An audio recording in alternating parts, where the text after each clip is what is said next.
नमस्कार दोस्तों, स्वागत है आप सभी का हमारे चैनल केवल एकेडमी पर। देखिए, हमारा ये यूपी पीसीएस का टेस्ट नंबर 1 चल रहा है। हालांकि आप लोगों से बोला गया था कि आज से टेस्ट नंबर 2 जो है वह शुरू कर दिया जाएगा, लेकिन कल हमारे कुछ प्रश्न रह गए थे और टाइम काफ़ी ज़्यादा हो गया था, लगभग 1 घंटे 6 मिनट के आसपास का कल का लेक्चर बन गया। इस वजह से जो है प्रश्नों को रोक दिया गया था। तो चलिए जल्दी से शुरुआत कर लेते हैं। शुरुआत करने से पहले कुछ चीज़ें देखिए, जो हमारा पेड ग्रुप है उसे आप लोग चाहे तो ज्वाइन कर लीजिएगा। नंबर है इसका 9044883929। यहाँ पर आपको टेस्ट सीरीज की सारी पीडीएफ मिल जाएगी। इसके अलावा कुछ अन्य चीज़ें हम देंगे पीसीएस की परीक्षा से पहले पहले, और जो फीस है वह मात्र 100 रुपये है। बाकी आप इस नंबर पर अपने व्हाट्सएप नंबर से हाय या हेलो जो भी इच्छा हो आपकी वह लिख के भेज दीजिएगा। आपको सारी चीज़ों के बारे में वहाँ पर जानकारी दे दी जाएगी।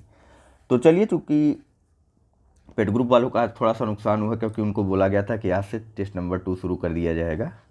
कोई बात नहीं, कल से हम लोग टेस्ट नंबर 2 जो है वह शुरू कर देंगे। आप लोगों को, जो भी लोग पेड ग्रुप के मेंबर हैं, उनको टेस्ट नंबर 2 की पीडीएफ पहले ही प्रोवाइड कर दी गई है। उम्मीद है आप लोग लगातार इस टेस्ट नंबर 2 को जो है वह सॉल्व कर रहे होंगे। चलिए, तो जो यह प्रश्न था, प्रश्न नंबर 109 आपको करने के लिए दिया गया था। प्रश्न कुछ इस प्रकार से था, एक कथन दिया हुआ है या एक वक्तव्य दिया हुआ है और पूछा गया है कि यह वक्तव्य नीचे दिए हुए ऑप्शंस में से किससे संबंधित है। तो जो वक्तव्य था वह मैं एक बार फिर से पढ़ देता हूँ। वक्तव्य इस प्रकार से है कि मात्र 21 वर्ष की आयु में उन्हें फोर्ट विलियम कॉलेज के द्वारा बंगाली सिखाने के लिए आमंत्रित किया गया था। उन्होंने संस्कृत व्याकरण पर 2 पुस्तकें, उपक्रमणिका और व्याकरण कौमुदी लिखी। उन्होंने विधवा पुनर्विवाह के लिए एक अभियान चलाया और अपने सिद्धांतों को स्थापित करने के लिए अपने पुत्र का विवाह एक विधवा से कर दिया। वे थे ए. ज्योतिबा फूले, बी. आचार्य विनोबा भावे, सी. ईश्वरचंद्र विद्यासागर या फिर डी. विष्णु पंडित शास्त्री। विष्णु पंडित शास्त्री के बारे में हमने पिछले लेक्चर में पढ़ा था। बताइएगा आप लोग कमेंट करके क्या पढ़ा था आपने। देखिए, जो आप लोगों को लगता है कि टेस्ट सीरीज से बोर हो रहे हैं ना, तो वॉल्यूम को थोड़ा लाउड करके 1-2 दिन तक ऐसे ही आंख बंद करके चीज़ों को सुनिए। उसके बाद आदत आपकी टेस्ट सीरीज को सॉल्व करने की हो जाएगी। वरना ऐसे ही पीडीएफ रखी रहेगी, ऐसे ही पेपर रखे रहेंगे, ऐसे ही लेक्चर आते रहेंगे और आप पर बहुत ज़्यादा धीरे धीरे जैसे जैसे डेट खत्म होगी वैसे वैसे बर्डन शुरू हो जाएगा। फिलहाल यहाँ पर जो सही आंसर है वह है option number C. Ishwarchandra Vidyasagar को जो है उनकी 21 वर्ष की आयु में ही उन्हें कलकत्ता के फोर्ट विलियम कॉलेज में बंगाली सिखाने के लिए आमंत्रित कर लिया गया था। उनके द्वारा 2 पुस्तकें लिखी गई थी संस्कृत में, एक तो उपक्रमणिका और दूसरी व्याकरण कौमुदी। दोनों ही पुस्तकें जो है वह संस्कृत व्याकरण से संबंधित थी। इसके अलावा 1854 में ईश्वरचंद्र विद्यासागर ने जो है तत्वबोधिनी पत्रिका के माध्यम से विधवा पुनर्विवाह के खिलाफ लिख करके या विधवा पुनर्विवाह के समर्थन में अभियान जो है वह शुरू किया था। और 1855 में इन्होंने सरकार के समक्ष एक याचिका भी दायर की थी विधवा पुनर्विवाह को लेकर के ही, जिसके कारण आगे चल करके 1856 में एक अधिनियम पारित हुआ था जिसका नाम है हिंदू विधवा पुनर्विवाह अधिनियम 1856। आगे चल करके वर्ष 1870 में ईश्वरचंद्र विद्यासागर ने अपने बेटे का विवाह एक किशोर विधवा से करवा दिया था और इनके बेटे का नाम था नारायण चंद्र। नारायण चंद्र किसके बेटे थे? जिन्होंने एक विधवा किशोरी से विवाह किया था। तो नारायण चंद्र जी जो है वह ईश्वरचंद्र विद्यासागर के पुत्र थे।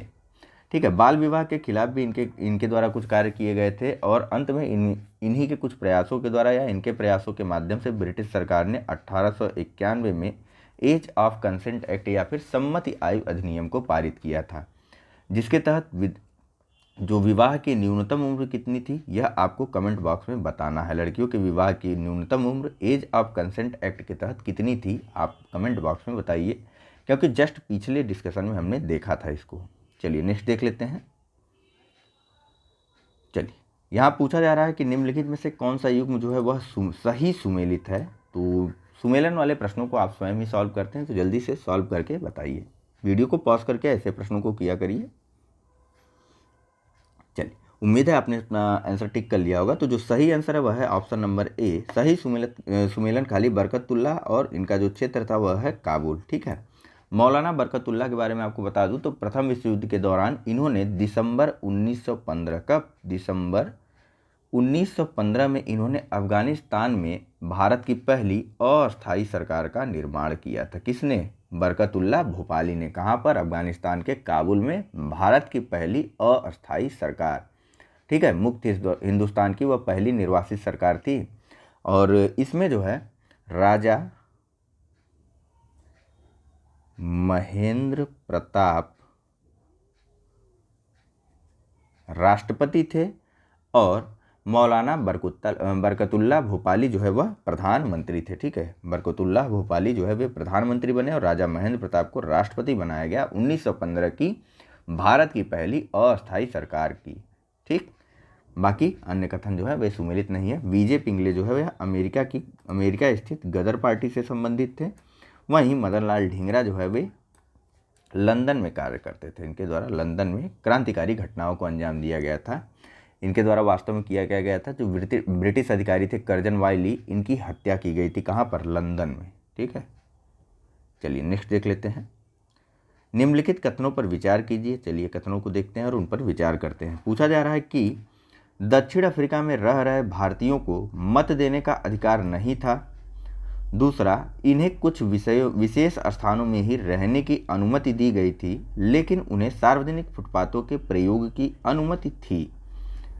तीसरा, अंग्रेज सरकार ने रात 9 बजे के बाद भारतीयों तथा काले अफ्रीकियों के घर से बाहर निकलने पर प्रतिबंध लगा दिया था। नीचे कूट से आपको सही उत्तर को चुनना है। आपके सामने ऑप्शन है ए केवल 1 और 3, बी केवल 1 और 2, सी 1, 2 और 3 या फिर डी केवल 1। चलिए, तो जो सही आंसर है वह है इसका ऑप्शन नंबर ए, 1 और 3। सार्वजनिक फुटपाथों का प्रयोग करने की अनुमति नहीं थी, ना भारतीयों को ना ही वहाँ के मूल निवासी यानी अफ्रीकियों को, ठीक है। उनको कुछ विशेष स्थान दिए गए थे और वहीं पर उनको रहने की अनुमति प्रदान की गई थी। ना ही तो रात के 9 बजे के बाद वहाँ पर भारतीय और काले अफ्रीकी अपने घरों से बाहर निकल सकते थे। इस विषय पर भी प्रतिबंध लगाया गया था वहाँ की ब्रिटिश सरकार के द्वारा, ठीक है। और जो भारतीय थे उनको मत देने का तो अधिकार था ही नहीं। जब भैया रहने की जगह रहने का अधिकार नहीं मिल रहा तो मत देने का अधिकार कहाँ से मिल जाएगा, ठीक है। चलिए नेक्स्ट देखें। तो यहाँ पर पूछा जा रहा है कि ह्यूम स्वतंत्रता के पुजारी थे। वास्तव में ए.ओ. ह्यूम होना चाहिए कन्फ्यूजन दूर करने के लिए, लेकिन ऐसे लोग पूछते हैं प्रश्नों में, ऐसे ही रहता है, ठीक है। ह्यूम स्वतंत्रता के पुजारी थे और उनका हृदय भारत की निर्धनता तथा दुर्दशा पर रोता था। यह किसका कथन है? ए. फिरोज शाह मेहता, बी. व्योमेश चंद्र बनर्जी, सी. लाला लाजपत राय या फिर डी. गोपाल कृष्ण गोखले।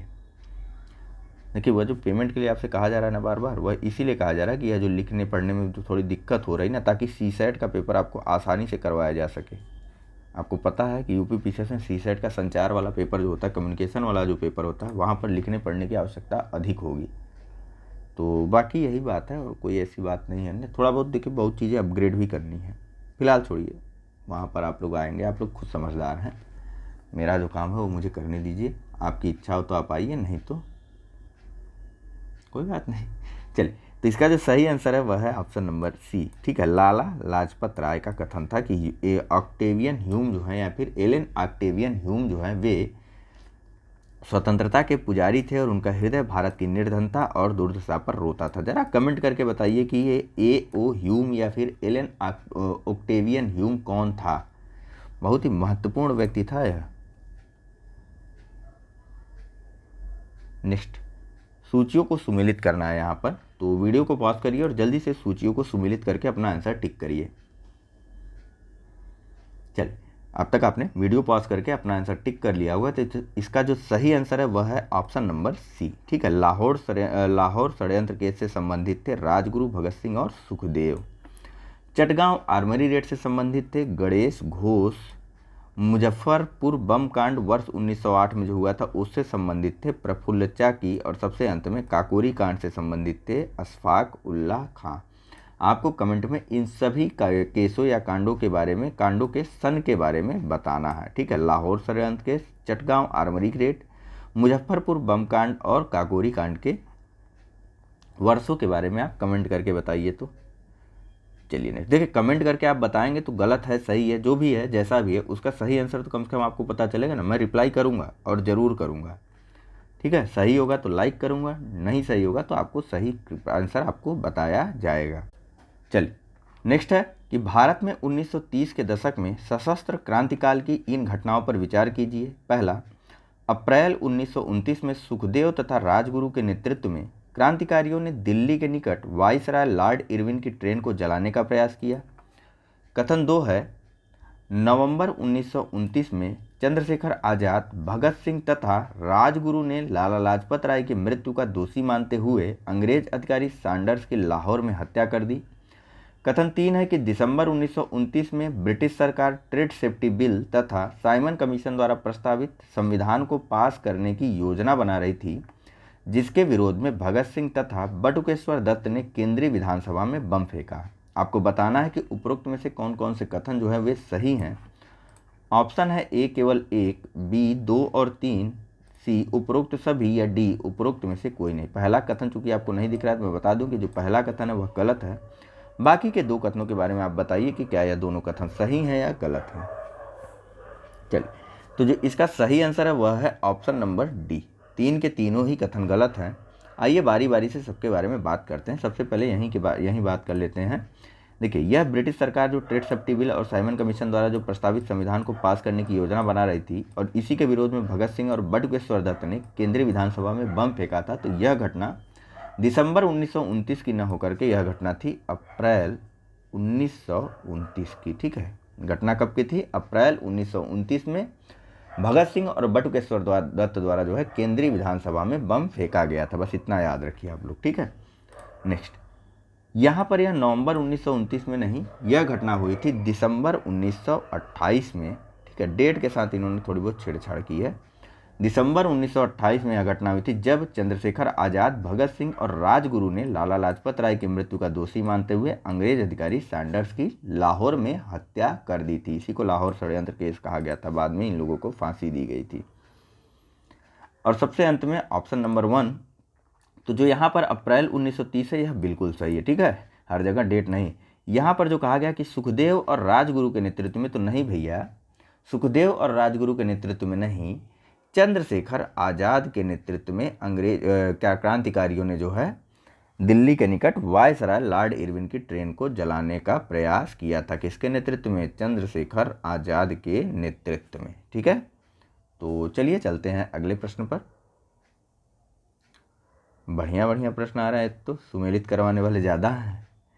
चलिए, तो मुझे खुश होने ले दीजिए और आप थोड़ा सा टेंशन लीजिए। वीडियो को पॉज करिए और सही आंसर टिक करिए जल्दी से। चलिए, तो जो इसका सही आंसर है वह है ऑप्शन नंबर सी। ठीक है, यानी कि पहले का डी, दूसरे का सी, तीसरे का बी, चौथे का ए। कानपुर अधिवेशन जो 1925 में हुआ था उसकी अध्यक्ष थी सरोजनी नायडू, जो कि कांग्रेस की प्रथम भारतीय महिला अध्यक्ष बनी थी। ठीक है, कांग्रेस की प्रथम भारतीय महिला अध्यक्ष कानपुर अधिवेशन 1925 में सरोजनी नायडू जी बनी थी। अब कांग्रेस की पहली महिला अध्यक्ष कब बनी थी और कौन थी वे, नाम बता दीजिएगा आप लोग। इलाहाबाद अधिवेशन जो कि 1910 में हुआ था, इसकी अध्यक्षता जो है विलियम वेडरबर्न के द्वारा की गई थी। लखनऊ अधिवेशन 1899 की अध्यक्षता जो है आरसी दत्त यानी कि रमेश चंद्र दत्त के द्वारा की गई थी। और सबसे अंत में फैजपुर अधिवेशन 1937 की अध्यक्षता पंडित जी द्वारा की गई थी, यानी जवाहरलाल नेहरू के द्वारा की गई थी। चलिए नेक्स्ट देख लेते हैं। पूछा जा रहा है कि निम्नलिखित कथनों पर विचार कीजिए। पहला, विनायक दामोदर सावरकर एवं गणेश दामोदर सावरकर ने वर्ष 1898 में मित्र मेला नामक एक गुप्त सभा की स्थापना की, जो बाद में अभिनव भारत संगठन कहलाया। कथन नंबर 2 है कि मित्र मेला की स्थापना मैजनी की तरुण इटली के तर्ज पर की गई। कथन 3 है कि वर्ष 1904 में अभिनव भारत के एक सदस्य दामोदर चापेकर ने अपने भाई बालकृष्ण चापेकर के साथ मिलकर नासिक के जिला मजिस्ट्रेट और प्लेग समिति के अध्यक्ष जैक्सन की हत्या कर दी। आपको बताना है कि उपरोक्त में से कौन सा कथन जो है वह सही है। ऑप्शन है ए केवल 1 और 3, बी केवल 1, सी केवल 2 और डी उपरोक्त सभी। चलिए, तो जो सही आंसर है वह है ऑप्शन नंबर सी, मित्र मेला की स्थापना मैजनी के तरुण इटली के तर्ज पर किया गया था, यानी कि बाकी अन्य दोनों कथन गलत हैं। तो वो दोनों कथन कौन कौन से गलत हैं आइए देख लेते हैं। देखिए, बीडी सावरकर और उनके भाई गणेश दामोदर सावरकर ने 1899 में नहीं, 1899 में मित्र मेला नामक एक गुप्त सभा की स्थापना की थी, जो कि आगे चल करके यानी कि वर्ष 1904 में अभिनव भारत संगठन कहलाया। ठीक है। अब ये इसी अभिनव भारत के एक सदस्य ने वर्ष 1909 में, यहाँ पर देखिए ये कथन देखेंगे तब और अच्छे से स्पष्ट होगा। ठीक है। अभिनव भारत के ही एक सदस्य ने जो है वर्ष 1909 में, 1904 यहाँ दिया हुआ है ना, तो इसको 1909 करिए, 1909 में नासिक के जिला मजिस्ट्रेट जैक्सन की हत्या कर दी। नासिक के जिला मजिस्ट्रेट जैक्सन की हत्या कर दी, प्लेग समिति के अध्यक्ष ने नासिक के जिला मजिस्ट्रेट जैक्सन की हत्या कर दी वर्ष 1909 में अभिनव भारत के एक सदस्य, जिनका नाम था अनंत कान्हेर। ठीक है। अनंत कान्हेर ने, जो कि अभिनव भारत के सदस्य, अभिनव भारत संगठन के सदस्य थे, इन्होंने वर्ष 1909 में नासिक के जिला मजिस्ट्रेट जैक्सन की हत्या कर दी। अब आइए बात कर लेते हैं चापेकर बंधुओं के बारे में, यानी कि दामोदर चापेकर और बालकृष्ण चापेकर की। देखिए चापेकर बंधु जो थे वो तिलक के शिष्य थे और इनके द्वारा जो है पूना के प्लेग समिति के अध्यक्ष रैंड और एक लेफ्टिनेंट जिनका नाम था आयरस्ट, क्या नाम था, आयरस्ट। ठीक है। लेफ्टिनेंट आयरस्ट और रैंड, यानी जो कि पूना में प्लेग समिति के अध्यक्ष थे, इनकी हत्या कर दी गई वर्ष 1897 में। किसने किया था? चापेकर बंधुओं ने, जो कि तिलक के शिष्य थे। ठीक है। तो इसीलिए कहता हूँ सारे प्रश्नों पर बाकायदा ध्यान दीजिए, और पीडीएफ जब आपके पास रहेगा तब पढ़ने का मज़ा ही अलग होगा। आपको नहीं पता है अभी इसके बारे में, आपको लग रहा होगा कि मुझे पैसे मिल जाएंगे, ऐसा कुछ नहीं है। मुझे पैसे मिलेंगे तो वो आपके ही काम आने वाले हैं। नेक्स्ट, यूनाइटेड इंडिया हाउस की स्थापना कहाँ की गई थी? और बहुत ज़्यादा नहीं, 100 ही रुपये है भाई, बहुत रईस नहीं बना देंगे यार, मैं आपको गरीब बना करके नहीं लूटूंगा। यूनाइटेड इंडिया हाउस की स्थापना कहाँ की गई थी? A Vancouver Canada, B Seattle America, C San Francisco, या फिर D Toronto Canada.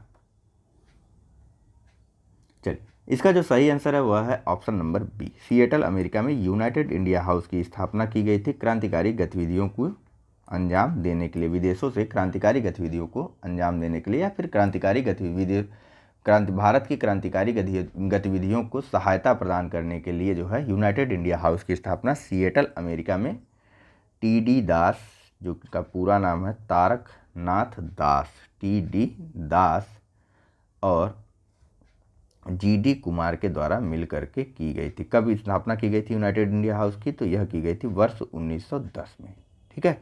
United India House की स्थापना वर्ष 1910 में टी.डी. दास और जी.डी. कुमार ने मिल करके सिएटल अमेरिका में भारत में क्रांतिकारी गतिविधियों को अंजाम देने के लिए किया था। ठीक है। चलिए नेक्स्ट देख लेते हैं।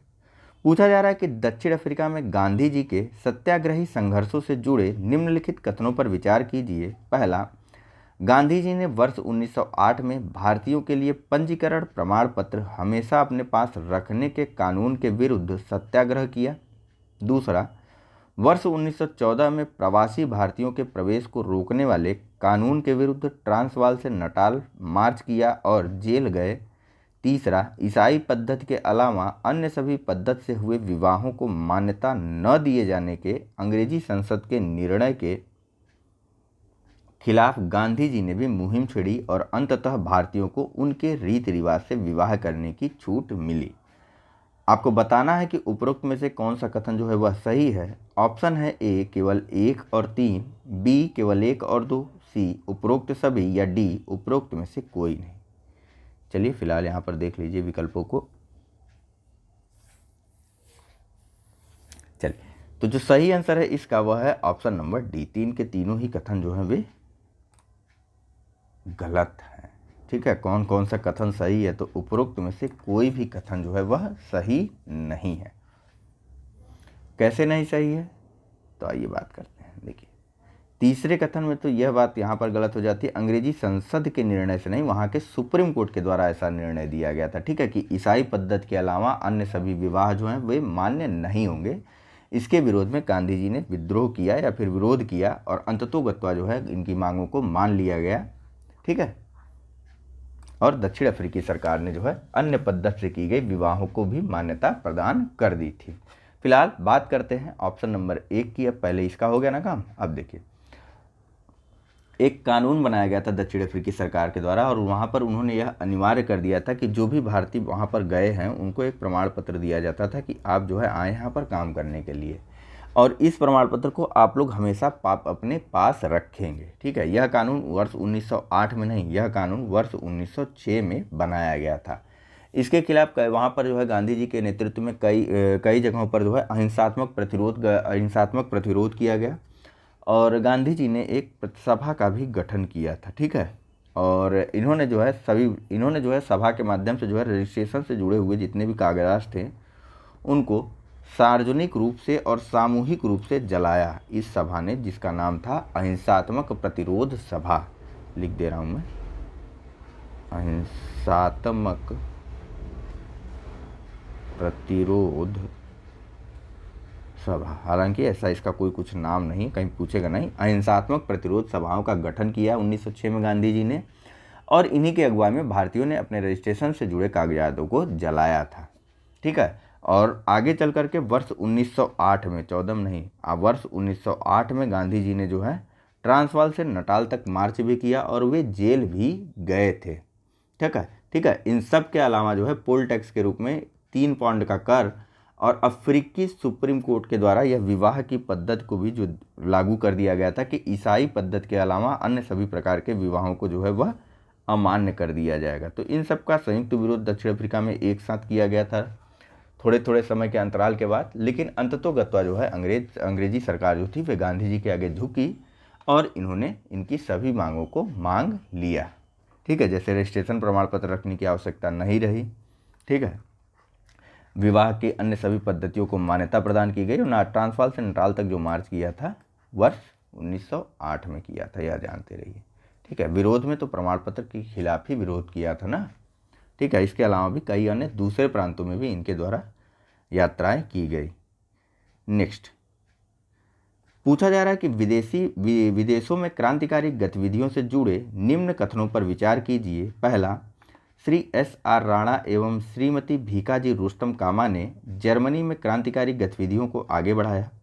दूसरा, अमेरिका तथा कनाडा में क्रांतिकारी आंदोलन का नेतृत्व लाला हरदयाल ने किया। तीसरा, लंदन में क्रांतिकारी गतिविधियों का नेतृत्व मुख्यतः श्यामजी कृष्ण वर्मा, विनायक दामोदर सावरकर, मदन लाल ढींगरा आदि ने किया। आपको बताना है कि उपरोक्त में से कौन सा कथन सही है। ऑप्शन है ए केवल 1 और 2, बी केवल 2 और 3, सी केवल 1 और 3, और डी उपरोक्त सभी। सामने आपके विकल्प हैं, डी वाला है उपरोक्त सभी। तो जो सही आंसर है इसका वह है ऑप्शन नंबर बी। अमेरिका और कनाडा में क्रांतिकारी गतिविधियों का नेतृत्व जो है वह लाला हरदयाल के द्वारा किया गया था, और श्यामजी कृष्ण वर्मा, विनायक दामोदर सावरकर और मदन लाल ढींगरा आदि ने जो है लंदन में क्रांतिकारी गतिविधियों का नेतृत्व किया था। वहीं श्री S.R. राणा और श्रीमती भीकाजी रुस्तम कामा ने पेरिस में क्रांतिकारी गतिविधियों को अंजाम दिया था, न कि जर्मनी में। ठीक है, कहाँ पर दिया था? पेरिस में। लाला हरदयाल ने तो 1913 में गदर पार्टी की भी स्थापना की थी। वहीं थोड़ी सी बात अगर श्यामजी कृष्ण वर्मा की करें तो इन्होंने वर्ष 1905 में भारत स्वशासन समिति की स्थापना की थी। कहाँ पर? लंदन में। किसकी स्थापना की थी? भारत स्वशासन समिति। ठीक है, भारत स्वशासन समिति की स्थापना 1905 में श्यामजी कृष्ण वर्मा ने की थी। इसी भारत स्वशासन समिति को जो है इंडिया हाउस के नाम से भी जाना जाता है। किसके नाम से? इंडिया हाउस के नाम से भी जाना जाता था। कहाँ पर स्थापना की थी? तो लंदन में स्थापना की थी। आइए नेक्स्ट देख लेते हैं। पूछा जा रहा है कि निम्नलिखित में से कौन सा सही सुमेलित है। चूंकि यहाँ अलग अलग जगहों पर दिया हुआ है तो मैं आपको जो है बता देता हूँ। यहाँ पर तलवार, इधर संतोष सिंह, इधर कीर्ति, इधर मैडम भीकाजी कामा, दूसरी तरफ संध्या, राजा राम मोहन राय, और चौथी तरफ जहानुमा यानी, और इसके एडिटर बताए जा रहे हैं बरिंद्रनाथ घोष। हालांकि एक जगह पर नहीं, इस वजह से मैं आपको बता दूं कि इसमें से कोई भी सही सुमेलित नहीं है। जो तलवार पत्रिका के संस्थापक या फिर जो एडिटर थे वे थी मैडम भीकाजी कामा। तलवार पत्रिका के संस्थापक या जो एडिटर थी वे थी मैडम भीकाजी कामा। कीर्ति समाचार पत्र या पत्रिका की जो एडिटर थी वे थे संतोष सिंह जी। और यहाँ पर बात करें अगर संध्या की, तो संध्या के संस्थापक या फिर एडिटर जो थे वे थे बरिंद्रनाथ घोष। और सबसे अंत में जाम ए जहानुमा के संस्थापक या फिर एडिटर जो थे वे थे राजा राम मोहन राय। तलवार पत्रिका के मैडम भीकाजी कामा, कीर्ति पत्रिका के संतोष सिंह, संध्या के बरिंद्रनाथ घोष और जाम ए जहानुमा के राजा राम मोहन राय। ठीक है, चलिए नेक्स्ट देखें। यहाँ पूछा जा रहा है कि 1917 में बने रॉलेट अधिनियम के बारे में निम्नलिखित कथनों पर विचार कीजिए। पहला, राजद्रोहात्मक कार्य में संलिप्त होने पर इस अधिनियम के तहत गिरफ्तारी की जा सकती थी। दूसरा, इसके विरुद्ध कार्यवाही उच्च न्यायालयों में की जाती थी। तीसरा, आजीवन कारावास की सजा का प्रावधान था। आपको बताना है कि उपरोक्त में से कौन सा कथन गलत है। ऑप्शन है ए 1 और 2, बी 2 और 3, सी 1 और 3 या फिर डी 1, 2 और 3। चलिए, जो सही आंसर है इसका वह है ऑप्शन नंबर डी। उपरोक्त में से जो भी सारे कथन दिए हैं सब गलत है। ठीक है, राजद्रोहात्मक कार्यों में लिप्त होने पर इस अधिनियम यानी कि रॉलेट एक्ट अधिनियम के तहत गिरफ्तारी नहीं की जाती, संदेह के आधार पर ही गिरफ्तारी कर ली जाती थी। ठीक है, लिप्त तो आप जब होंगे तब होंगे, संदेह के आधार पर भी इसमें गिरफ्तारी हो जाती थी। ठीक है, दूसरी बात, इसकी सुनवाई जो है किसी न्यायालय में नहीं की जाती थी, इसके विरुद्ध कार्यवाही किसी उच्च न्यायालयों में नहीं, इसके लिए गुप्त न्यायालयों का गठन किया गया था। इसके लिए सुनवाई जो थी वह गुप्त रूप से की जाती थी। ठीक है, और सज़ा जो थी वह आजीवन कारावास की नहीं थी, अधिकतम 2 वर्ष की सज़ा दी जा सकती थी। कितने वर्ष की? अधिकतम 2 वर्ष की सज़ा सिडनी के रॉलेट एक्ट के तहत दी जा सकती थी। कब आया था? तो 1917 में यह एक्ट आया था। जो सिडनी के नेतृत्व में बनी समिति थी उसने कुछ ऐसा प्रावधान किया था और इसी के खिलाफ गांधी जी द्वारा जो है पहला देशव्यापी रॉलेट सत्याग्रह चलाया गया था। कब शुरुआत की गई थी जरा बताइए? तो 6 अप्रैल को और 9 तारीख को गांधी जी को गिरफ्तार कर लिया गया था। गांधी जी का जो प्रथम सत्याग्रह था वह कब किया, कौन सा था? तो गांधी जी का जो प्रथम सत्याग्रह था वह था चंपारण का सत्याग्रह। और प्रथम असहयोग जो था गांधी जी का वह कब का था? तो गांधी जी का प्रथम असहयोग जो था वह था खेड़ा। ठीक है, इन सभी की डेट आपको याद रहनी चाहिए। कमेंट करके भी जरा आप हम लोगों को भी याद दिला दीजिए। नेक्स्ट, जलियांवाला बाग हत्याकांड के बाद ब्रिटिश सरकार द्वारा बनाई गई हंटर कमेटी में निम्नलिखित में से कौन सा भारतीय शामिल नहीं था? ध्यान रखिए, हम लोग ब्रिटिश सरकार द्वारा बनाई गई हंटर कमेटी की बात कर रहे हैं। इसमें पूछा जा रहा है कि कौन सा भारतीय शामिल नहीं था। ए चमनलाल सीतलवाड़, बी जगत नारायण, सी महात्मा गांधी या फिर डी सुल्तान अहमद। चलिए, इसका जो सही आंसर है वह है ऑप्शन नंबर सी। महात्मा गांधी जो है हंटर कमेटी में शामिल नहीं थे। ब्रिटिश सरकार द्वारा बनाई गई हंटर कमेटी में भारतीयों की तरफ से चमनलाल सीतलवाड़ा, जगत नारायण और सुल्तान अहमद शामिल थे। ठीक है, बात करें अगर अन्य समिति की, तो देखिए जलियांवाला बाग हत्याकांड के बाद तो कुछ चीज़ें जान लीजिए, थोड़ी थोड़ी फैक्ट हैं। रविंद्रनाथ टैगोर ने जो है अपनी नाइट की उपाधि त्याग दी थी। शंकर नायर ने जो है वायसराय की कार्यकारिणी से इस्तीफा दे दिया था। किसने? शंकर नायर ने जलियांवाला बाग हत्याकांड के विरोध स्वरूप जो है वायसराय की कार्यकारिणी से इस्तीफा दे दिया था। वहीं इस जलियांवाले हत्याकांड को जो है दीन बंधु एंड्रूज ने जानबूझकर की गई हत्या कहा था। जानबूझकर की गई हत्या की संज्ञा दी थी दीनबंधु एंड्रूज ने, जिनको दीनबंधु मित्र भी कहा जाता है। ठीक है, तो यह जलियांवाला बाग हत्याकांड हुआ क्यों था? दरअसल 13 अप्रैल वर्ष 1919 को जो पंजाब के डॉक्टर सत्यपाल और डॉक्टर सैफुद्दीन किचलू थे, इनकी गिरफ्तारी के विरोध में अमृतसर में एक शांतिपूर्वक सभा का आयोजन किया गया था। किसकी गिरफ्तारी के विरोध में? तो डॉक्टर सत्यपाल और डॉक्टर सैफुद्दीन किचलू के गिरफ्तारी के विरोध में यह शांतिपूर्वक सभा का आयोजन किया गया था, जहां पर अंग्रेजों ने जो है निहत्थे लोगों पर गोलियां चला दी थी। ठीक है, बाद में इसकी जांच के लिए एक हंटर कमेटी का गठन किया गया ब्रिटिश सरकार के ही द्वारा, जिसमें चमनलाल सीतलवाड़, जगत नारायण और सुल्तान अहमद भी शामिल थे। कांग्रेस ने भी इस घटना की जांच के लिए एक समिति का गठन किया था, जिसके अध्यक्ष थे मदन मोहन मालवीय। कांग्रेस द्वारा गठित जलियांवाला बाग हत्याकांड के लिए गठित समिति के नेतृत्व किसके पास था? तो वह था मदन मोहन मालवीय के पास। और इस समिति में गांधी जी भी सदस्य थे। कांग्रेस की समिति में गांधी जी भी सदस्य थे। गांधी जी के अलावा मोतीलाल नेहरू, बदरुद्दीन तैयब जी, MC सीतलवाड़, बदरुद्दीन तैयब जी और CR दास, MC सीतलवाड़ नहीं, CR दास, और साथ ही साथ जयकर और अन्य लोग भी इस कांग्रेस की समिति के सदस्य थे। मदन मोहन मालवीय के नेतृत्व में कांग्रेस ने जो है जलियांवाला बाग हत्याकांड की जांच के लिए एक समिति का गठन किया था, जिसके सदस्यों में महात्मा गांधी, मोतीलाल नेहरू, बदरुद्दीन तैयब जी, CR दास और जयकर जी शामिल थे। चलिए नेक्स्ट प्रश्न के बारे में बात करते हैं। यहाँ पूछा जा रहा है कि असहयोग आंदोलन के बारे में निम्नलिखित में से कौन सा कथन सही नहीं है? पहला, 1 वर्ष में स्वराज प्राप्ति का लक्ष्य। दूसरा, इस आंदोलन के दौरान हिंदू मुस्लिम एकता की नई मिसाल देखने को मिली।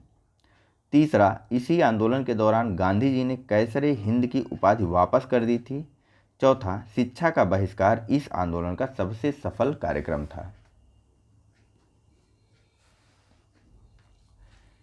चल, इसका जो सही आंसर है वह है ऑप्शन नंबर डी। शिक्षा का बहिष्कार इस आंदोलन का सबसे सफल कार्यक्रम नहीं था, असहयोग आंदोलन का। असहयोग आंदोलन का जो सबसे सफल कार्यक्रम था वह था विदेशी वस्त्रों का बहिष्कार, या फिर सीधे सीधे कहें तो विदेशी वस्तुओं का बहिष्कार इस असहयोग आंदोलन का सबसे सफल कार्यक्रम था। बात करें असहयोग आंदोलन की तो देखिए, कांग्रेस ने इसमें जो है स्वशासन के लक्ष्य को त्याग दिया था, स्वशासन के लक्ष्य को त्यागा, और कांग्रेस ने रचनात्मक कार्यों के माध्यम से इस आंदोलन को आगे बढ़ाया। 1 अगस्त को यह आंदोलन शुरू हुआ था वर्ष 1920 में। कब? असहयोग आंदोलन जो है वह 1 अगस्त 1920 से शुरू हुआ था और चला था 1922 तक। किस डेट तक? 12 फरवरी वर्ष 1922 तक असहयोग आंदोलन भारत में हुआ था। और इस आंदोलन का प्रस्ताव जो है वह कांग्रेस के दिसंबर के नागपुर अधिवेशन में पारित कर दिया गया था। ठीक है, चलिए नेक्स्ट बात करते हैं। पूछा जा रहा है कि 1923 में गठित अखिल भारतीय कांग्रेस खिलाफ स्वराज पार्टी का प्रमुख उद्देश्य था। ए, अस्पृश्यता उन्मूलन, बी, चरखे और खादी का प्रचार, सी, चुनाव में भागीदारी करना, या फिर डी, हिंदू मुस्लिम एकता को बढ़ावा देना। चलिए, इसका जो सही आंसर है वह है ऑप्शन नंबर सी। चुनाव में भागीदारी करने के उद्देश्य से कांग्रेस से अलग होकर या कांग्रेस की एक शाखा के रूप में ही वर्ष 1923 में अखिल भारतीय कांग्रेस खिलाफत स्वराज पार्टी या फिर स्वराज पार्टी का गठन किया गया। इस स्वराज पार्टी के जो अध्यक्ष थे वे थे CR दास, और सचिव जो थे इस स्वराज पार्टी के थे वे थे मोतीलाल नेहरू। ठीक है, चलिए नेक्स्ट देखते हैं। पूछा जा रहा है कि एटक यानी कि all India trade union Congress के बारे में निम्नलिखित कथनों पर विचार कीजिए। पहला, इसके प्रथम अध्यक्ष लाला लाजपत राय थे। दूसरा, इसके गठन का उद्देश्य मजदूरों के हित से जुड़ा हुआ था। आपको बताना है कि उपरोक्त में से कौन सा कथन सही है। ऑप्शन है ए केवल 1, बी केवल 2, सी 1 और 2 दोनों, या फिर डी दोनों गलत है। चलिए, इसका जो सही आंसर है वह है ऑप्शन नंबर सी, दो के दोनों ही कथन सही हैं। एटक यानी कि all India trade union Congress की जो स्थापना हुई थी वह हुई थी वर्ष 1920 में, और जोसेफ बैप्टिस्टा और लाला लाजपत राय और NM जोशी के संयुक्त रूप से प्रयासों के द्वारा इस संगठन की स्थापना हुई थी।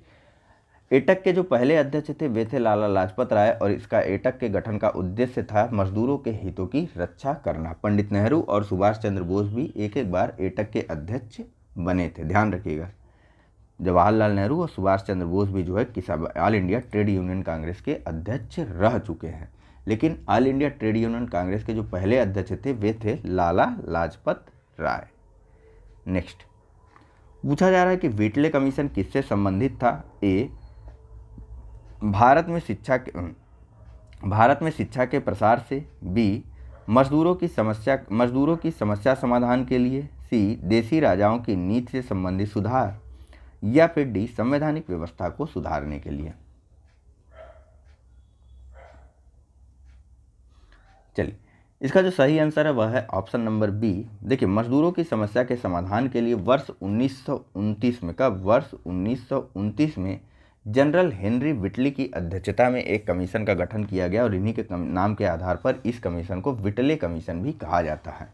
ठीक है, इसको प्रथम रॉयल लेबर आयोग या फिर राजकीय श्रम आयोग भी कहा जाता है, राजकीय श्रम आयोग या फिर रॉयल लेबर कमीशन भी कहा जाता है इस विटले कमीशन को। ठीक है, इसने पहली बार यह कहा था कि जो एक श्रम कानूनों को एकीकरण किया जाना चाहिए और साथ ही साथ जो है एक श्रम प्राधिकरण की भी स्थापना की जानी चाहिए। ठीक है, नेक्स्ट, कब गठित किया गया था? 1929 में, विटले कमीशन या फिर रॉयल लेबर कमीशन। ठीक है, अथवा राजकीय श्रम आयोग। रिपोर्ट कब अपनी प्रस्तुत की थी? तो वर्ष 1931 में। आइए नेक्स्ट बात कर लेते हैं। यहां पूछा जा रहा है कि निम्नलिखित घटनाओं को सही कालक्रम में व्यवस्थित कीजिए। पहला चौरी चौरा कांड, दूसरा बारदौली प्रस्ताव और तीसरा कांग्रेस का गया अधिवेशन। कोड दिया हुआ है, 1A 1 2 3, B 2 1 3, C 1 3 2 या फिर D 3 2 1। चलिए, तो जो इसका सही आंसर है वह है ऑप्शन नंबर ए। ठीक है, सबसे पहले चौरी चौरा कांड हुआ था, कब हुआ था? 9 फरवरी 1922। इसी के बाद जो है 12 फरवरी 1922 को असहयोग आंदोलन को वापस ले लिया गया था। इसके बाद जो है वो हुआ, बारदौली प्रस्ताव पास किया गया और सबसे अंत में कांग्रेस का गया अधिवेशन हुआ, जिसकी अध्यक्षता CR दास ने की थी। और इसी अधिवेशन में चुनाव में भागीदारी का प्रस्ताव रखा गया था, जिसे खारिज कर दिया गया और अंततोगत्या अखिल भारतीय कांग्रेस खिलाफत स्वराज पार्टी या फिर स्वराज पार्टी का गठन किया गया, जिसके अध्यक्ष CR दास हुए और सचिव मोतीलाल नेहरू जी हुए। ठीक है, चलिए नेक्स्ट प्रश्न पर बात करते हैं। देखिए, बारदौली प्रस्ताव में क्या था? तो बारदौली प्रस्ताव में ही असहयोग आंदोलन को वापस लेने की बात कही गई थी। ठीक है, और आगे चल करके इसको वापस भी ले लिया गया असहयोग आंदोलन को। नेक्स्ट, ऐसे आप याद कर सकते हैं कि चौरी चौरा कांड के बाद जो है, चौरी चौरा की घटना के बाद कांग्रेस का बारदौली में एक अधिवेशन बुलाया गया, जिसको वहाँ पर एक प्रस्ताव पारित किया गया और उसको बोला गया बारदौली प्रस्ताव। और इसी प्रस्ताव के माध्यम से असहयोग आंदोलन को गांधी जी द्वारा जो है वह वापस ले लिया गया। ठीक है, और आगे चल करके गया में अधिवेशन हुआ 1922 में, जहां पर CR दास की अध्यक्षता में एक प्रस्ताव पारित किया गया, रखा गया कि जो अब कांग्रेस है उसको चुनाव में भागीदारी लेनी चाहिए, लेकिन वह खारिज हो गया। तो CR दास ने अब जो है रिजाइन कर दिया और आगे चल करके एक नई स्वराज पार्टी का गठन कर दिया। नेक्स्ट, ब्रिटिश सरकार द्वारा साइमन कमीशन की नियुक्ति क्यों की गई? A 1919 अधिनियम की समीक्षा के लिए, B 1919 अधिनियम के तहत द्वैध शासन की समाप्ति के लिए, C भारतीयों को औपनिवेशिक स्वतंत्रता प्रदान करने के लिए, या फिर D क्रांतिकारी गतिविधियों पर अंकुश लगाने के लिए। चलिए, इसका जो सही आंसर है वह है ऑप्शन नंबर ए। देखिए, 1919 के अधिनियम में एक प्रस्ताव था कि जो है 10 वर्ष बाद इस अधिनियम की समीक्षा की जाएगी, लेकिन 1927 में ही साइमन कमीशन को इस अधिनियम की समीक्षा के लिए नियुक्त कर दिया गया। और साइमन कमीशन का भारत में इस वजह से विरोध नहीं हो रहा था कि 1919 के अधिनियम की समीक्षा के लिए 3 साल पहले ही नियुक्त कर दिया गया एक आयोग, नहीं। साइमन कमीशन का विरोध भारत में इस वजह से हो रहा था क्योंकि इस साइमन कमीशन में जो भी सदस्य थे वे भारतीय नहीं थे, मतलब एक भी सदस्य इस कमीशन का भारतीय नहीं था। ठीक है, टोटल कुल 7 सदस्य थे साइमन कमीशन में, लेकिन एक भी सदस्य जो था वह भारतीय नहीं था। इसीलिए इस कमीशन का हर जगह जगह विरोध हुआ और श्वेत कमीशन कहा गया। इसको क्या कहा गया? श्वेत कमीशन कहा गया इस साइमन कमीशन को, जो कि 1927 में आया था। 2 बार लगभग इन्होंने भारत की यात्रा की थी साइमन ने। बाद में इनके द्वारा जो है कुछ सुधारों को भी दिया गया था। आगे चल करके वही सुधार 1935 के अधिनियम में आए थे। नेक्स्ट, नेहरू रिपोर्ट के बारे में बात करते हैं। पूछा जा रहा है कि नेहरू रिपोर्ट से संबंधित निम्नलिखित कथनों पर विचार कीजिए। पहला, इसमें भारत के लिए पूर्ण स्वराज की मांग की गई थी। दूसरा, भारत को मौलिक अधिकार दिए जाने की बात की गई थी। आपको बताना है कि उपरोक्त में से कौन सा सही है। ऑप्शन है ए केवल 1, बी केवल 2, सी 1 और 2 दोनों, डी दोनों गलत हैं। चलिए, इसका जो सही आंसर है वह है ऑप्शन नंबर बी, यानी कि केवल और केवल कथन दो सही, यहाँ बी और सी उल्टा लिख दिया गया है। ठीक है, पूर्ण स्वराज की बात नहीं, मांग नहीं की गई थी नेहरू रिपोर्ट में। नेहरू रिपोर्ट में डोमिनियम स्टेटस की मांग की गई थी, मतलब हम ब्रिटिश सरकार के जो है एक ब्रिटिश सम्राट के अधीन रहेंगे और स्वतंत्र रहेंगे, जिस प्रकार से ऑस्ट्रेलिया का संविधान है। ठीक है, वहाँ पर अभी भी ब्रिटेन की महारानी को ही अपनी महारानी माना जाता है। ठीक है, तो डोमिनियम स्टेटस की मांग की गई थी नेहरू रिपोर्ट में, न कि पूर्ण स्वतंत्रता की मांग की गई थी। और नेहरू रिपोर्ट में मौलिक अधिकार को, भारतीयों को मौलिक अधिकारों को दिए जाने की बात भी कही गई थी। कब आया था यह नेहरू रिपोर्ट? तो यह आया था अगस्त 1928 में। ठीक है, चलिए नेक्स्ट बात कर लेते हैं। पूछा जा रहा है कि निम्नलिखित में से किनके नेतृत्व में 1928 में ऑल इंडिया इंडिपेंडेंस लीग का गठन किया गया था? ए पंडित जवाहरलाल नेहरू, बी सुभाष चंद्र बोस, सी महात्मा गांधी और चौथा सरदार वल्लभ भाई पटेल। नीचे कूट की सहायता से आपको उत्तर चुनना है। ऑप्शन है ए पहला और दूसरा, बी 2 और 3, सी 1 और 3 या फिर डी 2 और 4। चलिए, सही आंसर है इसका option number A. Pandit Jawaharlal Nehru और सुभाष चंद्र के नेतृत्व में जो है वर्ष 1928 में ऑल इंडिया इंडिपेंडेंस लीग का गठन किया गया था और इसका उद्देश्य था पूर्ण स्वतंत्रता की मांग में तेजी लाना। पूर्ण स्वतंत्रता की मांग में तेजी लाना, डोमिनियम स्टेटस नहीं, पूर्ण स्वतंत्रता की मांग में तेजी लाना उद्देश्य था ऑल इंडिया इंडिपेंडेंस लीग का, जिसका गठन पंडित नेहरू और सुभाष चंद्र बोस के द्वारा किया गया था। इस लीग के अन्य सदस्यों में आप याद कर सकते हैं शरत चंद्र बोस थे और श्रीनिवास अयंगर और सत्यमूर्ति, कुछ प्रमुख सदस्य हैं ये इसके।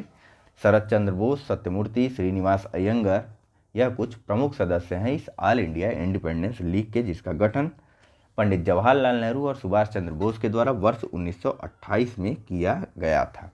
नेक्स्ट है फख्र ए अफगान या बादशाह खान इत्यादि उपाधियां किससे संबंधित हैं? ए खान अब्दुल गफ्फार खान, बी मोहम्मद इकबाल, सी फजलुर हुसैन। चौथा उधर दूसरे पेज पे है, फिलहाल यहीं आप 3 में से बता दीजिए। चलिए, इसका जो सही आंसर है वह है ऑप्शन नंबर ए, सीमांत गांधी या फिर खान अब्दुल गफ्फार खान को जो है फख्र ए अफगान या फिर बादशाह खान के नामों से भी विभूषित किया जाता था। ठीक है, यह पश्चिमोत्तर सीमा प्रांत में खुदाई खिदमतगार नामक एक आंदोलन चला, एक ऐतिहासिक आंदोलन चलाने के लिए प्रसिद्ध थे। आंदोलन का नाम मैं लिख दे रहा हूँ, खुदाई खिदमतगार। ठीक है, पश्चिमोत्तर प्रांत में चलाने के लिए यह प्रसिद्ध हैं। बाकी खान अब्दुल गफ्फार खान तो वो जो थे वह एक पख्तून थे और यह गांधी जी के प्रबल समर्थक थे। ध्यान रखिएगा, गांधी जी के प्रबल समर्थक थे खान अब्दुल गफ्फार खान। इनको सीमांत गांधी के नाम से भी जाना जाता था और इनके द्वारा जो वह आंदोलन चलाया गया था खुदाई खिदमतगार, उसके जो आंदोलन करता थे वे लाल कुर्ती पहनते थे। ठीक है, लाल कलर का कुर्ता पहनते थे, इसी कारण इस आंदोलन को लाल कुर्ती आंदोलन भी कहा गया था। चलिए नेक्स्ट देख लेते हैं। यहाँ पूछा जा रहा है कि नेहरू एक राष्ट्रभक्त हैं जबकि जिन्ना एक राजनीतिज्ञ हैं, यह कथन किसने व्यक्त किया था? ए सरोजिनी नायडू, बी महात्मा गांधी, सी विनोबा भावे या फिर डी मोहम्मद इकबाल। चल, इसका जो सही आंसर है वह है option number D, Mohammad Iqbal के द्वारा यह कथन व्यक्त किया गया था कि जो नेहरू जी हैं वे एक राष्ट्रभक्त हैं जबकि जिन्ना जो है वे एक राजनीतिज्ञ हैं। सरोजिनी नायडू ने जो है जिन्ना के बारे में एक वक्तव्य दिया था, उन्होंने कहा था कि मोहम्मद अली जिन्ना जो है वह हिंदू मुस्लिम एकता के अग्रदूत हैं। ठीक है, हिंदू मुस्लिम एकता के अग्रदूत जिन्ना है। यह कथन किसका था? कभी पूछा जाए तो आपको क्या बताना है? यह कथन है सरोजिनी नायडू का। आइए नेक्स्ट प्रश्न के बारे में बात कर लेते हैं। पूछा जा रहा है कि वर्ष 1937 में जो कांग्रेस के 8 राज्यों में अपनी सरकार, वर्ष 1937 में कांग्रेस ने 8 राज्यों में अपनी सरकार बनाई थी। कुल कितने महीने सरकार चलाने के बाद कांग्रेस सरकार ने इस्तीफा दे दिया था? ए 12 महीने, बी 22 महीने, सी 28 महीने या फिर डी 26 महीने।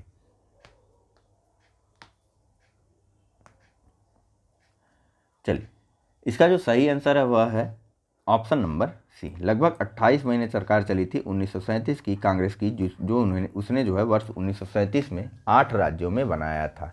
ठीक है, देखिए 8 राज्यों में कुल 11 प्रांतों में चुनाव हुए थे उस समय। कुल 11 प्रांतों में चुनाव हुए थे, जिसमें 5 प्रांतों में कांग्रेस को बहुमत मिला था। याद कर लीजिए नाम, वे 5 प्रांत कौन कौन से थे जहाँ पर कांग्रेस को बहुमत मिला था। पंजाब, पंजाब नहीं, बम्बई, बी लिख दूँ। 5 प्रांत हैं जहाँ पर कांग्रेस को बहुमत मिला। बम्बई, असम, उत्तर पश्चिमी सीमांत प्रांत, नॉर्थ ईस्ट फ्रंटियर। इसमें इन तीनों में कांग्रेस जो है वह सबसे बड़े दल के रूप में थी। बम्बई, असम, उत्तर पश्चिमी सीमांत प्रांत। आगे बंगाल, पंजाब और सिंध में जो है कांग्रेस बहुमत से वंचित रह गई थी। ठीक है, और कांग्रेस ने जो सरकार बनाई वह बनाई थी मद्रास में, संयुक्त प्रांत में, एसपी लिख दूँ, संयुक्त प्रांत में, मध्य प्रांत में, बिहार में, बम्बई में और उड़ीसा में। ठीक है, जुलाई 1937 के बाद कांग्रेस ने पश्चिमोत्तर यानी कि नॉर्थ ईस्ट फ्रंटियर में भी अपनी सरकार बनाई और असम में भी सरकार बनाई। पहले इन 5 जगहों पर कौन कौन से, बंगाल, पंजाब, बंगाल पंजाब कह रहा हूँ, मद्रास, संयुक्त प्रांत, मध्य प्रांत, बिहार, बम्बई और उड़ीसा में अपनी सरकार बनाई। उसके बाद आगे चल करके पश्चिमोत्तर प्रांत और असम में भी अपनी सरकार कांग्रेस ने बना ली। देखिए पंजाब की बात आप ध्यान से याद रख लीजिएगा। पंजाब में जो है मुस्लिम लीग और यूनियनिस्ट पार्टी ने मिल करके सरकार बनाई थी। बंगाल में बात करते हैं, बंगाल में मुस्लिम लीग और कृषक प्रजा पार्टी ने मिल करके सरकार बनाई थी। पंजाब में मुस्लिम लीग और यूनियनिस्ट पार्टी ने मिल करके सरकार बनाई थी। बंगाल में मुस्लिम लीग और कृषक प्रजा पार्टी ने मिल करके सरकार बनाई थी। बाकी अन्य जगहों पर मद्रास, संयुक्त प्रांत, मध्य प्रांत, बिहार, बम्बई और आगे चल करके पश्चिमोत्तर प्रांत और असम और उड़ीसा में भी कांग्रेस के द्वारा अपनी सरकार बनाई गई थी, जिसमें से बम्बई, असम, उत्तर पश्चिमी सीमांत प्रांत में कांग्रेस सबसे बड़े दल के रूप में थी। तो बंगाल, पंजाब, सिंध में कांग्रेस बहुमत से वंचित हो गई थी। कुल सरकार कितने महीने चली थी? तो कुल सरकार चली थी 8 महीने, 28 महीने। नेक्स्ट, निम्नलिखित घटनाओं को पहले से बाद के क्रम में लगाइए। पहला पूना समझौता, दूसरा व्यक्तिगत सत्याग्रह, तीसरा गोलमेज सम्मेलन और चौथा गांधी इरविन समझौता। कूट ए 4-1-3-2, बी 3-4-1-2, सी 3-4-2-1 या फिर डी 2-1-3-4। चलिए, तो जो इसका सही आंसर है वह है ऑप्शन नंबर ए। ठीक है, गांधी इरविन समझौता हुआ था 5, यहाँ लिख दे रहा हूँ, 5 मार्च 1931 को। ठीक है, उसके बाद नंबर 1 यानी कि पूना समझौता। पूना समझौता हुआ था 26 सितंबर 1932 को। उसके बाद हुआ था तीसरा गोलमेज सम्मेलन। तीसरा गोलमेज सम्मेलन कब हुआ था? तो 17 नवंबर 1932 को। और फिर हुआ था व्यक्तिगत सत्याग्रह, यह हुआ था अक्टूबर 1940 से। ठीक है, 5 मार्च 1931 को जो है वह गांधी इरविन समझौता होता है। 26 सितंबर 1932 को जो है पूना समझौता, 17 नवंबर 1932 को तीसरा गोलमेज सम्मेलन और अंततोगत्या अक्टूबर 1940 में व्यक्तिगत सत्याग्रह की शुरुआत हुई थी। नेक्स्ट आगे बात कर लेते हैं। यहाँ पूछा जा रहा है कि सांप्रदायिक पंचायत कम्युनल अवार्ड की घोषणा किस ब्रिटिश प्रधानमंत्री द्वारा की गई? ए विंस्टन चर्चिल, बी मैकडोनाल्ड, सी क्लीमेंट एटली या फिर डी लुई डेन। चलिए, इसका जो सही आंसर है वह है ऑप्शन नंबर बी। ठीक है, ब्रिटिश प्रधानमंत्री मैकडोनाल्ड द्वारा जो है सांप्रदायिक पंचायत की घोषणा की गई थी, जिसके अंतर्गत जो है दलितों को भी अल्पसंख्यक वर्ग का दर्जा दे दिया गया था। यह घोषणा की गई थी वर्ष 1932 में। नेक्स्ट, गांधी जी द्वारा संचालित किस आंदोलन में महिलाओं की भागीदारी सर्वाधिक मानी जाती है? ए भारत छोड़ो आंदोलन, बी असहयोग आंदोलन, सी नमक सत्याग्रह या फिर डी व्यक्तिगत सत्याग्रह। रसोई पर चलिए, रसोई पर गांधी जी द्वारा चलाई गई सब सर्वाधिक भागीदारी जो थी वह थी नमक सत्याग्रह में। किसकी? महिलाओं की। कब से कब किया गया था नमक सत्याग्रह? कमेंट बॉक्स में बताइए। तो नेक्स्ट, कांग्रेस डेमोक्रेटिक पार्टी की स्थापना किसने की थी? ए मोतीलाल नेहरू, बी सुभाष चंद्र बोस, सी तेज बहादुर सप्रू या फिर डी अब्बास तैयब जी।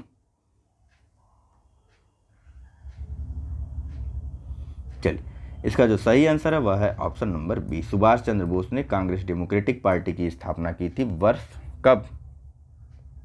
देखिए, लाहौर अधिवेशन में कांग्रेस के गरम दल का नेतृत्व सुभाष चंद्र बोस ने किया था। उन्होंने एक प्रस्ताव प्रस्तुत किया जिसमें देश में समानांतर सरकार स्थापित करना कांग्रेस का उद्देश्य बताया गया, लेकिन यह जो है गांधी जी के विरोध के कारण यह प्रस्ताव पास नहीं हो सका। आगे चल करके लाहौर में ही, कहाँ पर? लाहौर में ही वर्ष 1929 में कांग्रेस डेमोक्रेटिक पार्टी की स्थापना सुभाष चंद्र बोस जी के द्वारा की गई थी। ठीक है, नेक्स्ट, चलिए नेक्स्ट देख लेते हैं। यहाँ पूछा जा रहा है कि निम्नलिखित में से किस रिपोर्ट में वंदे मातरम को इस्लाम के विरुद्ध बताया गया था? A Kolkata report, B Pirpur report, C Chittagong report या फिर डी कुटुम रिपोर्ट। चलिए, इसका जो सही आंसर है वह है option number B, Pirpur report में जो है वंदे मातरम को मुस्लिम या फिर इस्लाम के विरुद्ध बताया गया था। देखिए, जब 1937 का चुनाव हुआ था उसमें मुस्लिम लीग को अपेक्षा थी ज़्यादा वोट या ज़्यादा राज्यों में जीत की, लेकिन मुस्लिम लीग की अपेक्षा जो है या मुस्लिम लीग के वांछित परिणाम नहीं आ सके थे। इस कारण और इस चुनाव के परिणामों की जांच हेतु मुस्लिम लीग के द्वारा जो है मोहम्मद मेहदी, ठीक है, राजा मोहम्मद मेहंदी की अध्यक्षता में एक जांच समिति का गठन किया गया और उस जांच समिति यानी मोहम्मद मेहदी की समिति ने जो है एक रिपोर्ट प्रस्तुत की वर्ष 1938 में। इसी रिपोर्ट को पीरपुर रिपोर्ट कहा जाता है और इसमें जो है मुस्लिम लीग की इच्छा के अनुरूप जो है कांग्रेस को जो है अत्याचारी सिद्ध किया गया। ठीक है, अपनी रिपोर्ट पीरपुर रिपोर्ट या फिर राजा मोहम्मद मेहदी ने अपनी रिपोर्ट में जो है कांग्रेस की सरकार को जो है अत्याचारी करार दिया और साथ ही साथ इस्लाम के विरुद्ध जो है वंदे मातरम को बताया। चलिए नेक्स्ट आगे बात कर लेते हैं। यहाँ पूछा जा रहा है कि वर्तमान में कोलकाता स्थित मुख्यमंत्री सचिवालय राइटर्स बिल्डिंग में घुसकर एसएसपी को मौत के घाट उतारने वाले क्रांतिकारी हैं? ए बादल गुप्ता, बी दिनेश गुप्ता, सी विनय बोस या फिर डी उपर्युक्त सभी। चलिए, इसका जो सही आंसर है वह है ऑप्शन नंबर डी, तीन के तीनों यानी कि विनय बोस, दिनेश दास गुप्ता और बादल गुप्ता। इन्होंने वर्ष 1930 में जो वर्तमान मुख्यमंत्री सचिवालय है राइटर्स बिल्डिंग, इसमें घुस करके एसएसपी को मौत के घाट उतार दिया था। यह तीनों यानी कि बादल गुप्ता, दिनेश गुप्ता और विनय बोस मास्टरदा के आईआरए के आर्मी या फिर आईआरए के सदस्य थे। ठीक है, आईआरए यानी कि इंडियन रिपब्लिक आर्मी, मास्टरदा यानी कि सूर्य सेन। आपको कमेंट करके बताना है कि सूर्य सेन ने आईआरए की स्थापना कब की थी। नेक्स्ट, वह कौन से महान क्रांतिकारी हैं जिन्होंने आज़ाद की मृत्यु के पश्चात एचएसआरए का नेतृत्व किया और बाद में हिंदी के प्रमुख साहित्यकार भी बने? ए यशपाल, बी छबीलदास, सी भगवती चरण बोहरा या फिर डी हरि किशन। चलिए, इसका सही आंसर है ऑप्शन नंबर ए।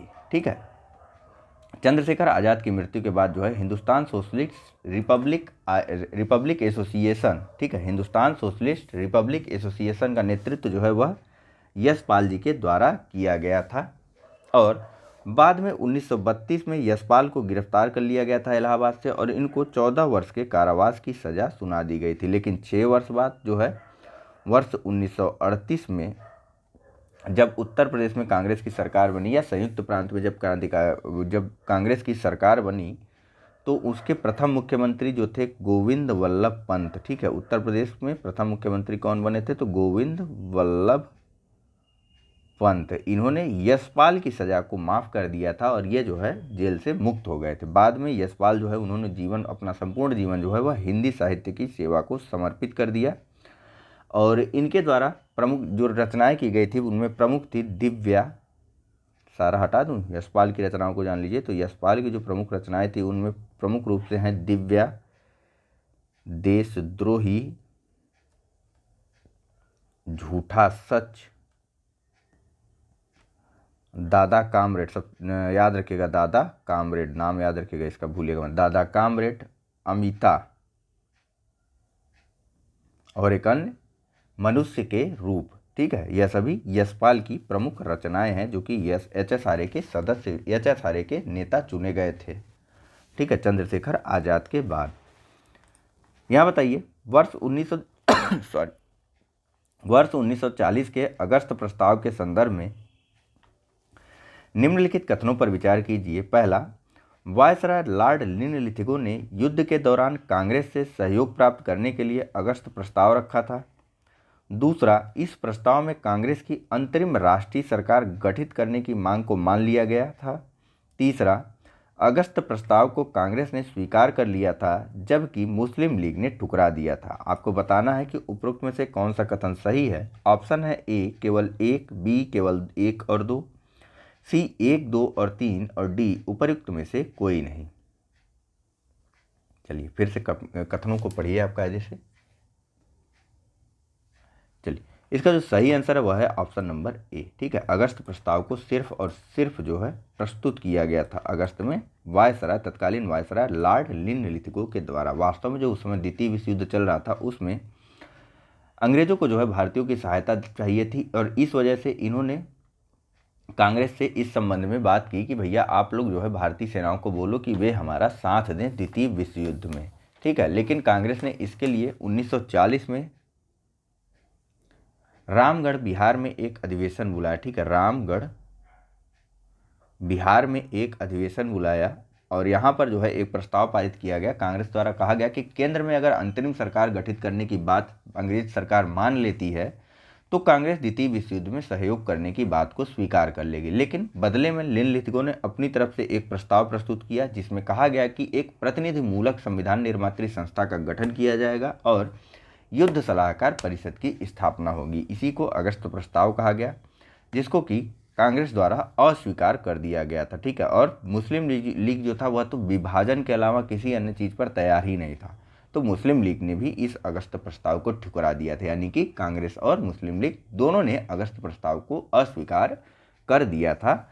अगस्त प्रस्ताव को लाया गया था वर्ष 1940 में लॉर्ड लिनलिथिगो के द्वारा। ठीक है, चलिए नेक्स्ट बात कर लेते हैं। पूछा जा रहा है कि महात्मा गांधी ने यह पाकिस्तान बनाने के लिए मुस्लिम लीग को निमंत्रण है निम्नलिखित में से किस योजना के संदर्भ में कहा था। ए वेवेल योजना, बी कैबिनेट मिशन, सी क्रिप्स प्रस्ताव या फिर डी माउंटबेटन। चलिए, इसका जो सही आंसर है वह है ऑप्शन नंबर सी। ठीक है, देखिए 11 मार्च 1942 को क्रिप्स मिशन की घोषणा जो है विंस्टन चर्चिल के द्वारा की गई और बाद में 23 मार्च, डेट याद रखिएगा इंपॉर्टेंट है, 11 मार्च को घोषणा की गई थी 1942 में। ठीक है, अगस्त प्रस्ताव 1940 में, 11 मार्च 1942 को जो है क्रिप्स मिशन की घोषणा की गई। 23 मार्च 1942 को क्रिप्स मिशन भारत आया और 30 मार्च, ठीक है 30 मार्च 1942 को क्रिप्स मिशन ने अपनी योजना को प्रस्तुत की। उसने बताया कि भारत को जो है पूर्ण उपनिवेश का दर्जा प्रदान कर दिया जाएगा। भारत अपनी इच्छा के अनुसार जो है राष्ट्रमंडल से अलग हो सकता है या राष्ट्रमंडल के साथ भी रह सकता है, लेकिन इसमें एक कंडीशन यह दे दी गई कि यदि कोई प्रांत भारत के साथ रहना नहीं चाहता है या वह अपनी पूर्ववर्ती स्थिति यानी कि ब्रिटिश सरकार के अधीन रहना चाहता है या फिर देसी राज्य के रूप में रहना चाहता है या पूर्णतः स्वतंत्र रहना चाहता है, तीन तरीके, या तो अपनी पूर्ववर्ती स्थिति में रहना चाहता है यानी कि ब्रिटिश सरकार के अधीन, या फिर देसी राज्य के रूप में रहना चाहता है, अन्यथा स्वतंत्र होना चाहता है। ठीक है, तो इन तीनों प्रकार या इन तीन तरीकों से वह राज्य अपनी स्थिति को स्वीकार करने के लिए स्वतंत्र है। तो इसी संदर्भ में गांधी जी ने कहा था कि भैया आपने तो मुस्लिम लीग को सीधा निमंत्रण दे दिया कि आओ और पाकिस्तान बना लो। ठीक है, चलिए नेक्स्ट बात करते हैं। पूछा जा रहा है कि हम आग से खेलने जा रहे हैं तथा ऐसी दुधारी तलवार का प्रयोग करने जा रहे हैं जिसकी चोट उल्टी हमारे ऊपर भी पड़ सकती है। यह कथन किसका था। ए महात्मा गांधी, बी सरदार वल्लभ भाई पटेल, सी जवाहरलाल नेहरू, डी अब्दुल कलाम आजाद। चलिए, सही आंसर है इसका ऑप्शन नंबर सी। हम आग से खेलने जा रहे हैं तथा ऐसी दुधारी तलवार का प्रयोग करने जा रहे हैं जिसकी चोट उल्टी हमारे ऊपर भी पड़ सकती है। यह कथन जो है जवाहरलाल नेहरू जी के द्वारा दिया गया था जब कांग्रेस की कार्य समिति की वर्धा में बैठक हुई थी और उसमें जो है गांधी जी के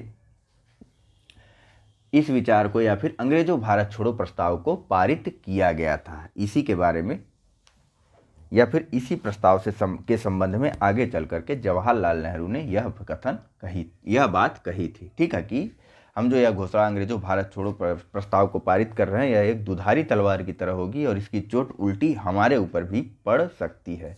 आगे चल करके 7 अगस्त 1922 को 7 अगस्त 1942 को बंबई के ग्वालियर टैंक में आयोजित कांग्रेस अधिवेशन में नेहरू जी ने भारत छोड़ो प्रस्ताव को पेश किया और कुछ संशोधनों के बाद 8 अगस्त 1942 को भारत छोड़ो प्रस्ताव को पारित या फिर स्वीकार कर लिया गया। और आगे चल करके अंग्रेज सरकार ने एक ऑपरेशन चलाया, ऑपरेशन जीरो आवर, जिसके तहत रातों रात 8 अगस्त की रात और 9 अगस्त की सुबह यानी कि 12 बजे के आसपास या फिर यूं कहिए रातों रात सभी कांग्रेस के सभी बड़े नेताओं को गिरफ्तार कर लिया गया, जिसमें गांधी जी, कस्तूरबा गांधी, सरोजिनी नायडू, इनको पूना के आगा खा जेल में रखा गया। गांधी जी कह रहा हूँ, नेहरू को जो है अल्मोड़ा जेल में रखा गया। राजेंद्र प्रसाद को जो है बांकीपुर जेल में रखा गया और मौलाना अबुल कलाम को जो है वाकुंडा जेल में रखा गया था। ठीक है, चलिए अगले प्रश्न पर। सेम वही प्रश्न है, इसीलिए ऊपर ही बता दिया मैंने। अगस्त 1942 के ऑपरेशन जीरो आवर के अंतर्गत गिरफ्तार किए गए कांग्रेस नेताओं में किस या किन नेताओं को गांधी जी के साथ पूना के आगा खा पैलेस में रखा गया था? ए सरोजिनी नायडू, पहला सरोजिनी नायडू, दूसरा कस्तूरबा गांधी, तीसरा जवाहरलाल नेहरू, चौथा डॉक्टर राजेंद्र प्रसाद और पांचवा मौलाना अबुल कलाम आजाद। तो इनके बारे में आपको बता ही दिया गया। गांधी जी के साथ सरोजिनी नायडू और कस्तूरबा गांधी को रखा गया था पूना के आगा खा पैलेस में वर्ष 1942 के ऑपरेशन जीरो आवर के तहत, जो कि अंग्रेजों द्वारा चलाया गया था अगस्त प्रस्ताव, अंग्रेजों भारत छोड़ो प्रस्ताव के खिलाफ। नेक्स्ट, भारत छोड़ो आंदोलन के समय निम्नलिखित में से किस स्थान पर समानांतर सरकार की स्थापना नहीं की गई थी? ए सतारा, बी तामलुक, सी बलिया या फिर डी हजारीबाग। चलिए देखिए, सतारा, तामलुक, बलिया, इन सभी पर जो है समानांतर सरकारों की स्थापना की गई थी, जिसमें बलिया और गाजीपुर में चित्तू पांडे ने नेतृत्व किया था। किसने? चित्तू पांडे ने समानांतर सरकार का नेतृत्व किया था। बंगाल और मिदनापुर तामलुक में भी, बंगाल के मिदनापुर जिले के तामलुक में और सतारा में, ठीक है, बंगाल के मिदनापुर जिले के तामलुक और सतारा में, ठीक है, बलिया और कहाँ चित्तू पांडे ने बलिया और गाजीपुर में सरकार का नेतृत्व किया था और बंगाल के मिदनापुर जिले के तामलुक और सतारा में भी राष्ट्रीय समानांतर सरकारें स्थापित की गई थी। कमेंट में आपको बताना है कि सतारा और तामलुक जिले में किसने अस्थायी सरकार का गठन किया था। नेक्स्ट, आज़ाद हिंद फौज के गिरफ्तार सैनिकों एवं अधिकारियों को लाल किले मुकदमे से बचाने के लिए कांग्रेस द्वारा गठित आज़ाद हिंद फौज बचाव समिति में कौन शामिल नहीं था? ए भूला भाई देसाई, बी तेज बहादुर सप्रू, सी अरुणा आसफ अली या फिर डी सरदार वल्लभ भाई पटेल। देखिए, आज़ाद हिंद फौज के सैनिकों को जब गिरफ्तार किया गया था तो उनके ऊपर जो है दिल्ली के लाल किले में मुकदमा चलाया गया था वर्ष 1945 में। ठीक है, वर्ष 1945, 1445 नवंबर 1945 में लाल किले में इनके ऊपर मुकदमा चलाया गया। जो प्रमुख रूप से जो अभियुक्त थे उनके नाम जान लीजिए। मेजर शाहनवाज, ठीक है, मेजर शाहनवाज खां, नाम क्यों स्पेशली लिख रहा हूँ, खां भी क्यों लिखा आपको ध्यान रखना। ठीक है, कर्नल प्रेम सहगल और एक अन्य कर्नल थे गुरु दयाल सिंह ढिल्लो। ये प्रमुख रूप से इनको अभियुक्त बनाया गया था। इनमें एक सिख था, एक हिंदू था और एक मुसलमान था। ठीक है, तो कांग्रेस बचाव समिति का गठन किया गया कांग्रेस द्वारा इनको बचाने के लिए। अब कांग्रेस बचाव समिति के सदस्यों में जो प्रमुख रूप से थे या कांग्रेस बचाव समिति के जो प्रमुख नेता थे वे थे भूला भाई देसाई। भूला भाई देसाई की अध्यक्षता में जो है या नेतृत्व में कांग्रेस द्वारा जो है आज़ाद हिंद बचाव समिति का गठन किया गया, जिसके अन्य सदस्यों में तेज बहादुर सप्रू, कैलाश नाथ काटजू, KN काटजू, अरोड़ा आसफ अली, और कौन था बताइए, जवाहरलाल नेहरू। ठीक है, तेज बहादुर सप्रू, कैलाश नाथ काटजू, अरोड़ा आसफ अली, जवाहरलाल नेहरू की सदस्यता में और भूला भाई देसाई की अध्यक्षता में आज़ाद हिंद बचाओ समिति का गठन किया गया था। इसमें सरदार वल्लभ भाई पटेल इस समिति में शामिल नहीं थे। ठीक है, नेक्स्ट 21 अक्टूबर 1943 में सुभाष चंद्र बोस द्वारा सिंगापुर में गठित स्वतंत्र भारत की अस्थायी सरकार को मान्यता देने वाले देशों में कौन शामिल नहीं था? ए चीन, बी जापान, सी जर्मनी और डी फ्रांस। चलिए, इसका जो सही आंसर है वह है ऑप्शन नंबर डी। ठीक है, फ्रांस ने जो है सुभाष चंद्र बोस द्वारा गठित अस्थायी सरकार को मान्यता नहीं दी थी। ठीक है, जिसका गठन सुभाष चंद्र बोस ने 21 अक्टूबर 1943 को सिंगापुर में किया था। ठीक है, सुभाष चंद्र बोस द्वारा गठित इस अस्थायी सरकार में जो प्रधानमंत्री और मुख्य सेनापति थे वे स्वयं सुभाष चंद्र बोस जी थे। और इस सरकार को 9 देशों द्वारा मान्यता प्रदान की गई थी, जिनमें Japan, Germany, Burma, Philippines, Korea, Italy, चीन, मांचुको और आयरलैंड शामिल थे। ठीक है, Japan, Germany, Burma, Philippines, Korea, Italy, China, Manchukuo और आयरलैंड 9 देशों द्वारा जो है सुभाष चंद्र बोस द्वारा गठित इस अस्थायी सरकार को मान्यता प्रदान की गई थी। ध्यान रखिएगा, अमेरिका वगैरह या कनाडा वगैरह ने मान्यता प्रदान नहीं की थी। नेक्स्ट आगे बात करते हैं। यहाँ पूछा जा रहा है कि निम्नलिखित का सही कालक्रम क्या होगा? पहला वर्धा प्रस्ताव, दूसरा वेवेल योजना, तीसरा शाही नौसेना का विद्रोह और चौथा कैबिनेट मिशन। कूट है ए 1 2 3 4, बी 2 3 1 4, सी 2 1 3 4 या फिर डी 3 1 4 2। चलिए, इसका जो सही आंसर है वह है इस प्रकार। देखिए, वर्धा प्रस्ताव आया था 14 जुलाई 1942 को, आप खुद बताइएंगे। दूसरा वेवेल योजना आई थी 14 जून, ये जुलाई है। ठीक है, 14 जून 1945 को। शाही नौसेना ने अपना विद्रोह किया था 18 फरवरी 1946 को और कैबिनेट मिशन भारत आया था 24 मार्च 1946 को। अब जरा इनका क्रम बताइए तो कौन सा क्रम जो है वह सही होगा? अब तो आसानी से बता देंगे। बिल्कुल ठीक, इसका जो सही आंसर है वह है ऑप्शन नंबर ए। पहले वर्धा प्रस्ताव जो कि 14 जुलाई 1942 को हुआ, उसके बाद वेवेल योजना जो कि 14 जून 1945 में हुआ, फिर जो है शाही नौसेना का विद्रोह जो कि 18 फरवरी 1946 ईस्वी को हुआ और सबसे अंत में कैबिनेट मिशन जो कि 24 मार्च 1946 ईस्वी को भारत आया था। नेक्स्ट, निम्नलिखित में से किस नेता ने भारत के विभाजन को एक विश्वासघातपूर्ण कार्य कहा था? ए अबुल कलाम आज़ाद, बी सरदार वल्लभ भाई पटेल, सी खान अब्दुल गफ्फार खान या फिर डी अरोड़ा आसफ अली। चलिए, इसका जो सही आंसर है वह है option number A. Abul Kalam Azad ने जो है भारत के विभाजन को एक विश्वासघातपूर्ण कार्य कहा था। नेक्स्ट आगे बात कर लेते हैं और सबसे अंतिम प्रश्न के बारे में बात कर लेते हैं। यहाँ पूछा जा रहा है कि निम्नलिखित में से किस नेता को पश्चिमी भारत के पुनर्जागरण का जनक कहा जाता है? और इसका सही आंसर मैं आपको बता देता हूँ। इसका सही आंसर है option number A, Mahadev Govind Rana day को पश्चिमी भारत के पुनर्जागरण का जनक कहा जाता है। इसी प्रकार से हम लोग जो है अपने टेस्ट नंबर 1 का समापन कर दिया। मिलते हैं कल अपने नए टेस्ट के साथ। तब तक के लिए thank you very much for discussion. Channel को लाइक, सब्सक्राइब और शेयर करना मत भूलिएगा। चलिए, धन्यवाद।